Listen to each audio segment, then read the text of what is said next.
T20 ప్రపంచ cup పోరుకు వేళైంది. అభిమానులు ఎప్పుడెప్పుడా అని ఎదురు చూస్తున్న క్షణం రానే వచ్చింది. సరిగ్గా 2 ఏళ్ల క్రితం కరీబియన్ దీవుల్లో టీమిండియా కొత్త చరిత్ర లిఖించిన వైనం ఇంకా కండ్ల ముందు కదలాడుతూనే ఉండగా భారత్ శ్రీలంక వేదికలుగా మెగా టోర్నీకి ఇంకొన్ని గంటల్లో తెరలేవనుంది.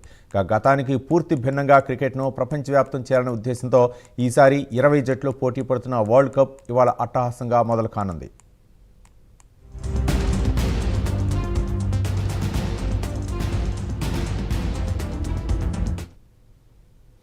భారత్ శ్రీలంక ఆతిథ్యంలో మెగా టోర్నీ మొదలు కాబోతున్నది. బంగ్లాదేశ్పై బహిష్కరణ వేటు, భారత్తో తాము ఆడేది లేదంటూ పాకిస్తాన్ బీరాలు, ఐసీసీ కఠిన చర్యలు వెరసి మరికొన్ని గంటల వ్యవధిలో ప్రపంచ కప్ సమరం మన ముందుకు రాబోతుంది.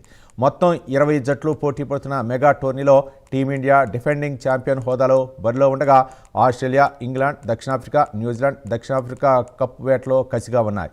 20 జట్లు 4 గ్రూపులుగా 5 జట్లతో పోటీ పడనున్నాయి. ఇక క్రికెట్ను అన్ని దేశాలకు విస్తరించాలన్న ఆలోచనతో ఈసారి కొత్త జట్లకు అవకాశం కల్పించారు. ప్రతి గ్రూప్లో ఒక్కో జట్టు 4 మ్యాచ్లు ఆడనుంది. ప్రతి గ్రూప్లో టాప్ 2లో నిలిచిన జట్లు నేరుగా సూపర్ 8కు అర్హత సాధిస్తాయి. ఇందులో నుంచి టాప్ 4 సెమీఫైనల్లో నిలుస్తాయి. మార్చి 8న ఫైనల్ 4 జరగనుంది. భారత్, పాకిస్తాన్ క్రికెట్ బోర్డుల మధ్య కుదిరిన ఒప్పందాన్ని అనుసరించి తటస్థ వేదికలో చిరకాల ప్రత్యర్థులు తలపడనున్నాయి. ఒకవేళ పాకిస్తాన్ ఫైనల్ చేరితే భారత్లో కాకుండా శ్రీలంకలో మ్యాచ్ జరగనుంది.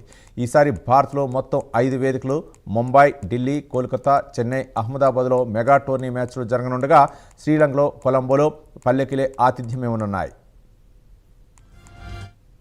టీ20 ప్రపంచ కప్లో గ్రూప్ ఏలో ఉన్న డిఫెండింగ్ ఛాంపియన్ భారత్ తమ తొలి మ్యాచ్లో పసికోన అమెరికాతో తలపడనుంది. టైటిల్ ఫేవరెట్లో ఒకటైన టీమిండియా మెగా టోర్నీని ఘనంగా ప్రారంభించాలన్న పట్టుదలతో ఉంది. సొంత గడ్డపై తిరుగులేని సూర్యకుమార్ యాదవ్ నేతృత్వంలోని భారత్పై భారీ అంచనాలు ఉన్నాయి. 2023లో సొంత ఇలాకాలో అందినట్లే చేజారినట్లు పోయిన ప్రపంచ కప్ అభిమానుల మధ్యలో ఇంకా మొదలవుతూనే ఉన్న నేపథ్యంలో భారత్ ఈసారి అంచనాలు అందుకుంటుందా అన్నది ఆసక్తికరంగా మారింది.